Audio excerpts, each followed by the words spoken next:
এক সপ্তাহের মধ্যে আওয়ামী লীগের নিবন্ধন বাতিল সহ ৩ দফা দাবি বাস্তবায়ন না হলে সচিবালয় ঘেরাওয়ের হুঁশিয়ারি দিয়েছেন ইনকিলাব মঞ্চের নেতারা। বিকেলে এমন হুঁশিয়ারি দিয়ে কাকরাইল মসজিদের সামনের গোল চত্বর এলাকার সড়ক ছাড়েন আন্দোলনকারীরা। এর আগে বিকেল 3:30টার দিকে দাবি আদায়ে সড়ক অবরোধ করলে কাকরাইল মসজিদের সামনের সড়কে যান চলাচলে বিঘ্ন ঘটে।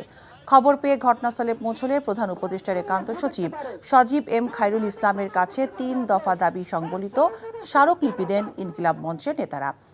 এর আগে পূর্ব ঘোষণা অনুযায়ী জুলাই বিপ্লবে অংশ নেওয়া ছাত্র জনতার নিরাপত্তা নিশ্চিতের দাবিতে প্রধান উপদেষ্টার বাসভবনের উদ্দেশ্যে যাত্রা করে তারা। পরে বাধার মুখে বিকেলে আন্দোলনকারীরা কাকরাইল মসজিদের সামনের গোল চত্বর এলাকার সড়ক অবরোধ করেন।